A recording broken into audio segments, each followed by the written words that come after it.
Thank you for watching Scary Bear Attacks. If you like this episode, please remember to hit the like button and leave a comment or two, then subscribe and click on the bell to receive notifications of whenever we release new videos. Also, please remember to share them to your social media.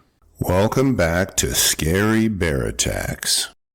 Today's episode takes us to Orange City, located in Volusia County, Florida.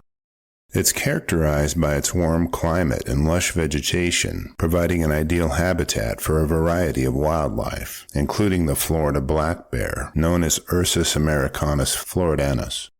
These bears are commonly found in the region's dense forests and swamps, thriving in areas that offer abundant food sources and seclusion.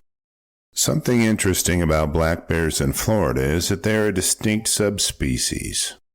They are native to Florida and adjacent regions of Georgia and Alabama.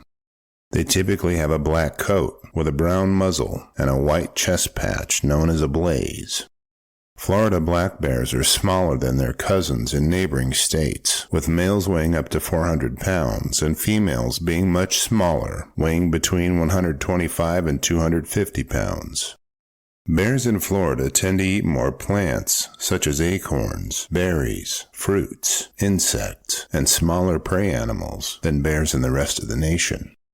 Black bears in Florida do not hibernate, as do bears in the rest of the United States.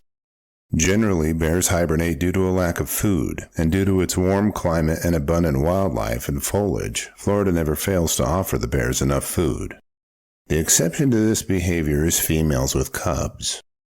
They will tend to den up to give birth to their cubs and stay there while their cubs grow. In cooler months of winter, black bears in Florida will reduce their activity for a few weeks, but they seldom practice denning up and hibernating. A little after midnight on December 20th, 2024, Blake Sprout was enjoying the holiday season in his home when he decided to let his Pomeranian mixes, Karen and Deuce, out for a potty break. It was a great chance to get some fresh air and stretch his legs, so he put on his slippers and called out to Karen as his wife and kids slept inside the home. Now, Blake's family had resided in Orange City for a while and had always felt safe in their neighborhood. There had been reports of bear sightings in the area, but they didn't seem to bother the residents. He felt no need to carry bear spray or a firearm, venturing to the wilds of his front yard. But today's events may just change his mind about doing so in the future. As Sprout opened his back door, Karen and Deuce streaked past him with more urgency than usual. They must have really had to go potty, but their barking and growling conveyed a different concern than nature's call. As Blake watched the dogs bounce across the lawn, the focus of their angst came into view. He was bewildered to see 3 black bears standing on the edge of his yard. Blake's mind raced as he took in the details of the 3 nearly grown cubs. Confronted by the tiny barking security force, the bears didn't flee in terror, as Blake had hoped they might. To his horror, the larger cub pounced on Karen as soon as she got within range.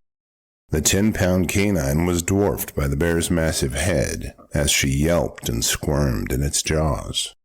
The bear must have thought that it had caught another one of the smaller animals it routinely preyed upon. Swinging its head toward the bushes, it looked as if it would carry her away to certain death. Sometimes when someone we care about is threatened, courage boils up inside of us. A geyser of bravery erupted in Blake's mind, and he found himself dashing across the lawn toward the bears and Karen. The only thought that raced through his mind was how much his kids loved Karen and how sad they would be if she was killed. He hadn't formulated a rational plan before he found his feet moving. He just knew that if he didn't do something, Karen would be bear food, and that was a possibility he wouldn't allow. Summoning his best ninja imitation, Blake threw a swift kick to the bear. Blake's quick strike worked in freeing Karen, but put him in the crosshairs of an angry bear, 3 of them in fact. As quick and agile as Blake's adrenaline made him feel, he was no match for the bear's speed and power. In a flash, the bear's head swung around and clamped its jaws onto his stomach, punching 4 large holes into his flesh and ripping a wound channel beneath the skin that filled with blood. Pictures of Blake's wounds, as well as Karen's, wouldn't pass YouTube guidelines, so I've posted them on our Patreon account linked below. They're fairly gruesome, but do illustrate the power of a bear's jaws and claws. Feeling the crushing pain of the bear's jaws, Blake turned Karen loose as he fought the bear off. Seeing the dog now free, the large cub pounced once again on the dog and began packing her toward the brush. Having been once bitten, twice shy about confronting the bears physically, Blake picked up several rocks and began pelting the bear carrying Karen. After a few resounding whacks, the barrage of rocks persuaded the bear that Karen was not its best option for a midnight snack. It dropped the little dog and dashed toward the brush to rejoin its litter mates.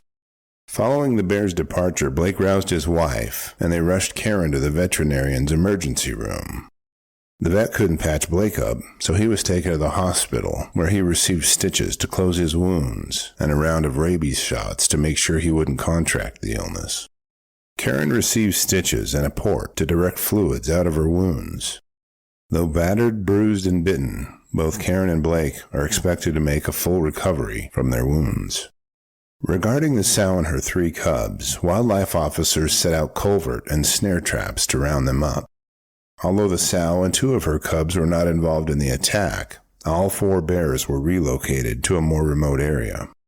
The cubs will be allowed to grow into independent bears with the continued protection and mentoring of their mother. Speaking of cubs, our Cub Tier membership on Patreon, linked below, will give you ad-free early access to our episodes, and the $3 per month goes a long way in helping me continue to produce educational and entertaining content like this. The Florida black bear population has seen a significant rebound, increasing from approximately 300 bears in the 1970s to over 4,000 in recent years. This resurgence is attributed to dedicated conservation efforts and habitat restoration.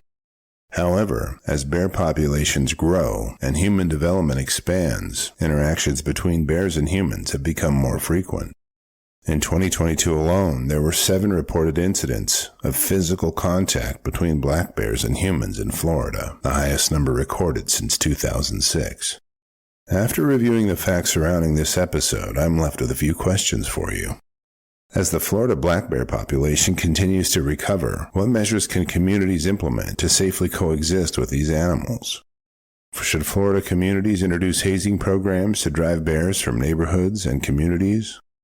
Is it a reasonable expectation for homeowners to pack bear spray each time they leave their homes? I'll gladly read and reply to your thoughts, so post them in the comments section below, and let's talk about it.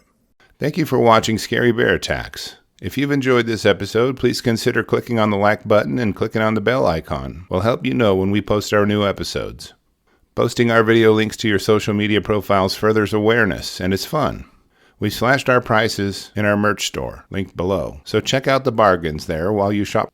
As a member of our human community, remember to adventure bravely and be careful out there, especially in bear country.